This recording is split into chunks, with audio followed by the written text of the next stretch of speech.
It's a very attractive building, and I think some of the existing occupants also think it's rather attractive. We've got the top floor tenants who've been there 34 years, second floor tenants who've been there 16 years, no tenancy documents in place. So before we start thinking about what we're going to do with it, how do we evict these guys? How do we get them out? Property Elevator is back and we are bigger than ever. This year, we see our angels looking to invest their hard-earned cash into some of the best property deals on the market. Will our angels be keeping their lights green, or will they be turning them red? And to shake things up, I'd like to introduce you to the lender, who'll be giving their insights into how these deals could potentially be viewed from a lending perspective. Our angels are seasoned developers, mentors, and investors with a combined experience of over 100 years. They are Paul Mahoney, Ranjan Bhattacharya, John Howard, Hayley Andrews, and Nicholas Walworth.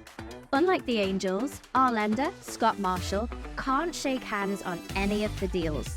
So, it's up to our candidates to impress one of the 5 angels for that all-important guidance and cash. So, let's meet some of the hopeful candidates pitching their deals on today's show. Daisy, Alex, thank you so much for joining us today. Thank you very much for having us. So tell me a little bit about yourself and your background firstly. So I'm a general builder, have been for about 5-6 years. Yep. Apprenticeship was basically our first house together, so learnt a lot then, and we've done 2 or 3 since then. Nice. And I also work here, general building, on domestic projects and new builds as well. Brilliant. And what about yourself, Daisy? I am a sales manager for a contract kitchen supplier, so working with national and regional house builders on all their new developments. Brilliant. So you're still kind of in the property scene then with your day job as well? Yes, and I do property on the side with Alex. What's the plan and what's the goal for today? What are you hoping for? A deal would be great, but also feedback on what we've prepared as well would be constructive, so we can take that away in the future. Fantastic. Well, good luck. I'm going to send you up the stairway to heaven, and yeah, we'll see you when you get down. Thank you very much. Off you go. Thank you.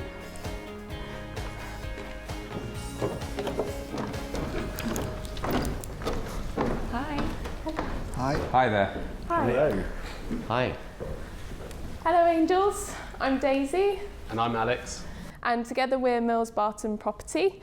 We have been in property for about 7 years now. We bought the worst house that we could possibly, or the cheapest house, which was also the worst house, in the town that we wanted to live in, renovated it and rented it out, and we've been continuing to do that as much as we can. We have taken on other projects such as commercial to residential, which is now an Airbnb, and we have recently done another renovation.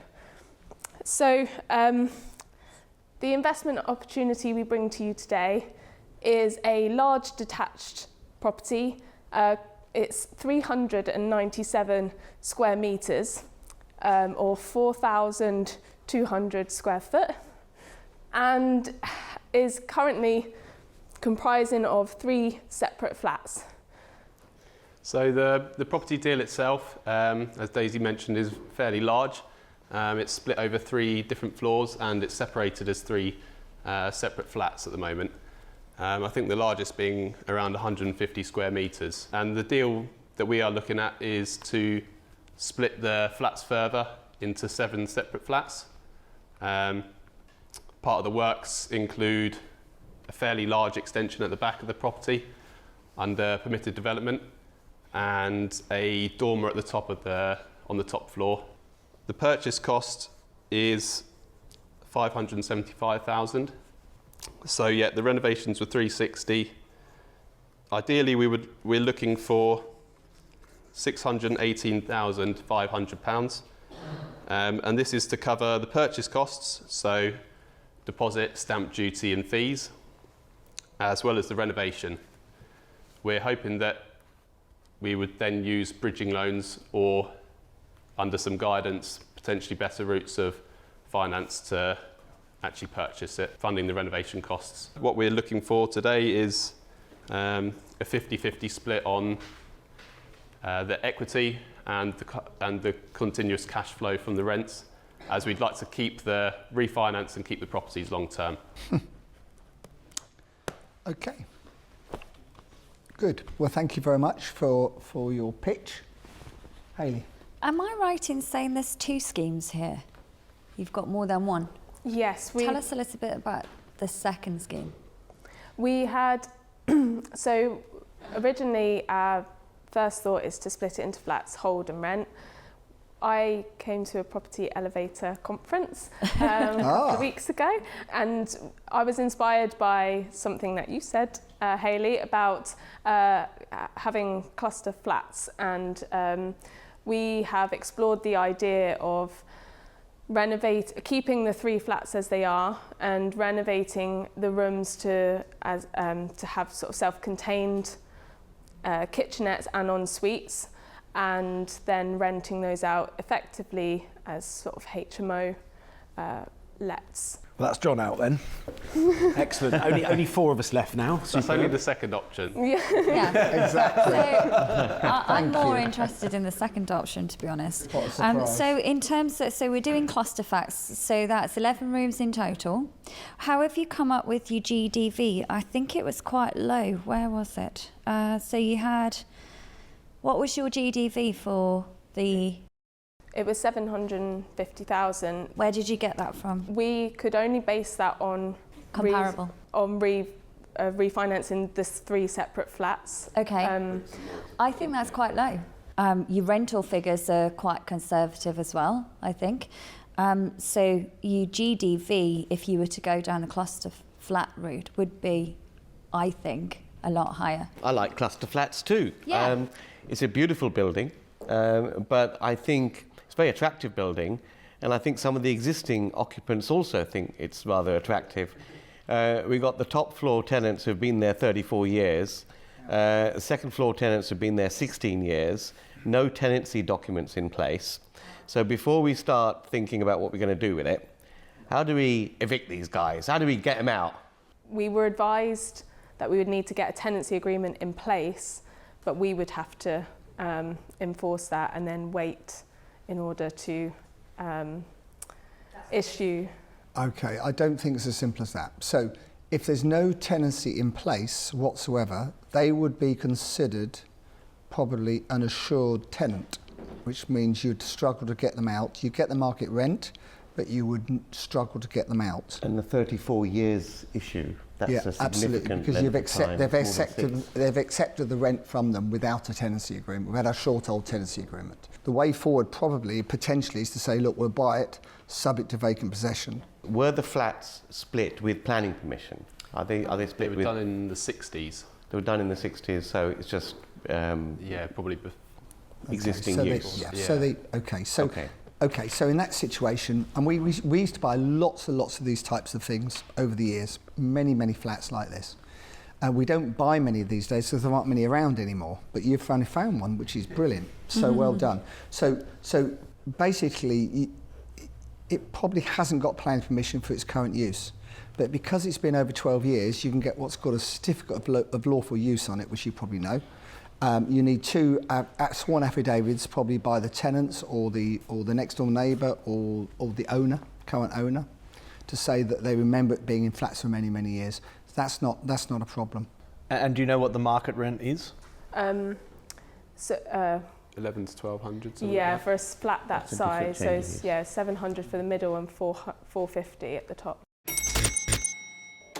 Are you struggling to find your next commercial to residential conversion project? Well, over the next 2 years, virtually every UK bank branch will close. Banks are fabulous buildings in prime locations, and thanks to permitted development rights, they're really easy to convert to alternative uses under a light touch planning regime. My team have put together a list of over 500 UK bank branches which are poised for imminent closure. And for a limited period only, you can download this list absolutely free. Your next commercial property project is on this list, so download it now and enjoy the rest of the video. Because John, if it is an issue getting rid of them, John mentioned they would have to pay market rent regardless, so maybe that's a way of getting rid of them if they're not able to pay 50% It's very, very more rent. hard, in my experience, to get rid of tenants like that unless you compensate them well. Yeah. Or have baseball bats. And we don't do anything like that. So What, compensate them well? compensate them well. Compensate them well is obviously the answer. Paul, what are your thoughts? Yeah, I mean, it doesn't work unless you've got vacant possession, right? No. Like, So you think you can convert this into 7 flats, yeah? With planning and everything else.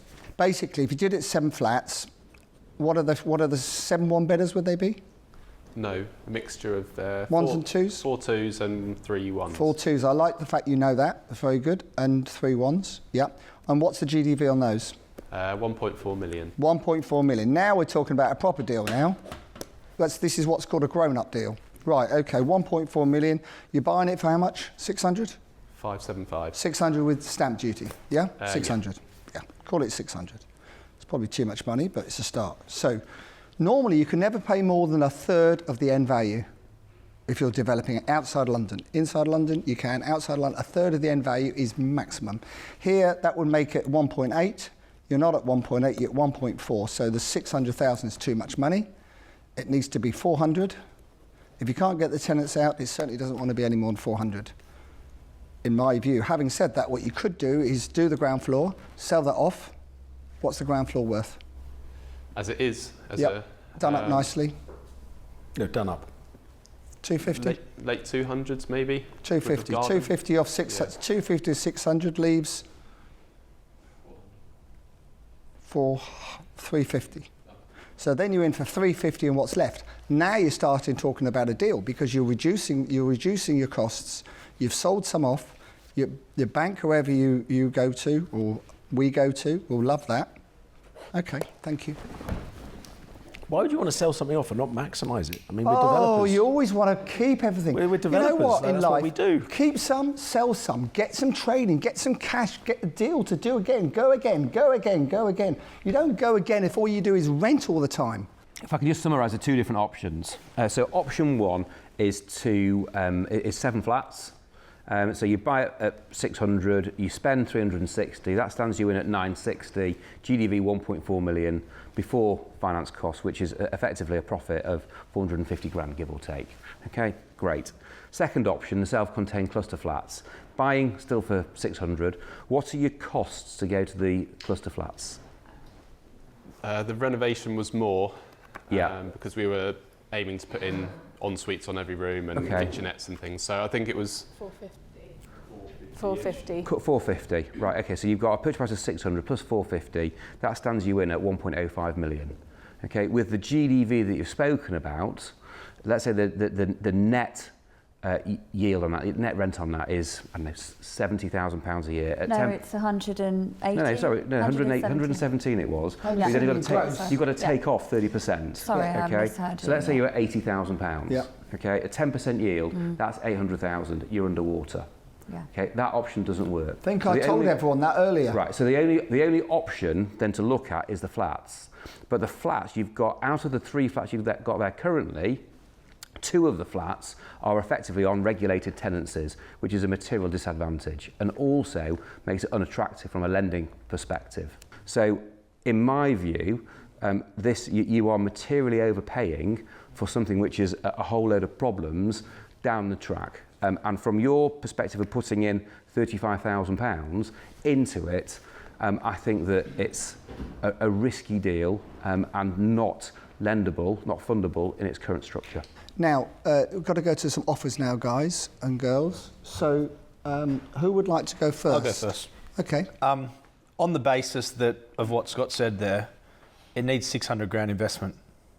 And I don't think that the upside is big enough to justify a £600,000 investment from me as an angel. So for that reason, I'm out. Okay, let me go now. Okay, this is just up my street. I love this type of thing, okay? I like you both. I think you need to sharpen up a bit. I think you need to get tougher. You're very nice people. You know, you're so nice. You come around for dinner anytime. But, you know, you've got to get that a hardened edge to you. So I will offer you whatever the funding is we get, I'll put up the difference. But I want 75% of the deal. You get 25, I get 75. Share the profit. And I'll show you how we go about doing it in the correct professional way. That's my offer. Thank you very much. Hopefully, the others won't offer anything. Ranjan. Ranjan's been quite quiet on this one, I noted. When he's quiet, he's actually thinking. I think the issue here is, as Scott and John said, you're paying way too much for the property. The property is a problem. The vendor is going to struggle to sell. She has had a sale fall through. This is 2 years on. She's still got the property. She's still got the tenants. This is an issue to her. This is where we start driving the price down. This is, you're in the position of power now. You know, they don't have people knocking on the door. And while it sounds nasty, we're business people. Assuming we sort these issues out and at a 60-40 split, that's my offer. Okay, thank you, Hayley. Nicholas. Some people call me the problem solver. Oh, please. Some people call you The problem maker. The troublemaker. I like to look at things creatively. I'm going to make it very short and sweet. Good. I'll offer you any money required to top up, any funding we can get on the site. I want to make sure we can get vacant possession. I'm not worried about the planning because we've got some good residential planning there anyway, probably PD to flat HMOs. So I'll offer you all of the money for a 75-25 split. Oh, I'll take that as a compliment, shall I? I'm going up against John, basically. So Same offer as John. Ranjan? I think this is an interesting project. I think the problem is that you have underestimated the hassle of getting these tenants out. And I slightly disagree with Scott in terms of the discount for these regulated tenancy. I think it's more than 25-30% because they're two long-term tenants here to get out. So it's almost double the hassle. And based on what I see these go for at auctions, I do see that discount. And there aren't many left, are there, to be fair? You don't see many of them anymore. In the old days, it used to be 50% discount. So I think this is the value of this is somewhere between 300 and 350 for the hassle that you've got. And if we can go back and get it to secure it for that sort of money, then we're looking at something. But I'm not sure whether the vendor is in that space. But if they are, come back. But at the moment, based on what we've got, I can't do it. I think it's too high. So you have 3 offers, okay? You've got a fantastic offer from me. And you've got a better offer from me. And an even better one from me. And you would get the lending if one of the angels were to be involved. You get better lending if it's me. Now, so we've got three offers. I'm 75-25. I'm 60-40. Yep. 75-25. Okay. Basically, they're all offering subject to getting the tenant out. So who do you think is going to be most effective at getting those tenants out for you? Who's got the most? That's what you need to have a huddle about. And who's got the most experience? That's just Who age, was John. still in his 50s when the tenants went in? Have a think about it. But I agree, it needs to come down. Thank you very much for your offers and thank you for letting us pitch to you today. Our aim was to hold and rent, so we'd like to accept your offer, Hayley, please. I don't believe it. Congratulations, well done. We tried, John. Well we done. tried to be cheeky. Thank you. You made the right choice. Thank you. Thank you very much. Thank you. Well done. Well done, guys. Well done. Thank you. Congratulations. Congratulations. Well done. Yeah. Congratulations, Hayley.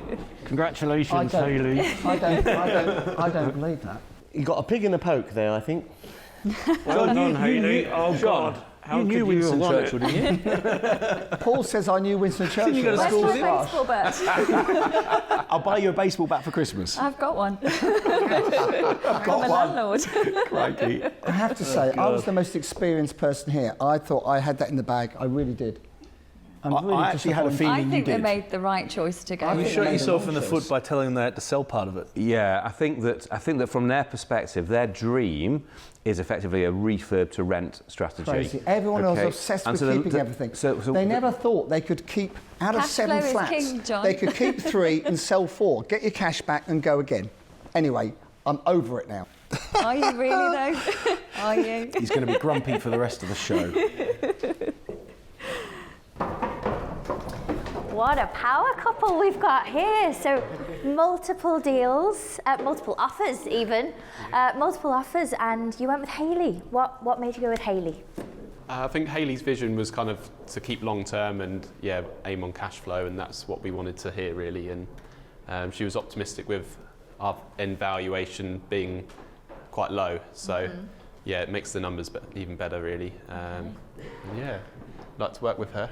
Yeah, we're interested in the cluster flat idea, so and that's something that I'd heard previously from Hayley. So yeah, it'd be nice to work with someone who's quite passionate about that as well. She is. She's super passionate, but she's also super experienced in that as well. So I really think you actually did go with the right angel today. Thank you. Yeah. Brilliant outcome. The Baker Street Property Meet is the UK's largest and #1 property investors networking event. The property market is going through monumental change right now, and at Baker Street Property Meet we aim to keep you up to date with the latest tips and tricks and insider tactics to help you keep on top of your property investing game and succeed in these troubled economic times. The Baker Street Property Meet is fundamentally about networking, because it's not what you know, it's who you know. And at Baker Street, we aim to connect you with the people to make your property journey a monumental success. There's no better place to be to further your property investment journey than the Baker Street Property Meet. So make sure you're here, you're connecting with myself and Andrew Roberts, our expert guest speakers, and 300 passionate property people each and every month. See you at the next meet. Get your spot at bakerstreetpropertymeet.com.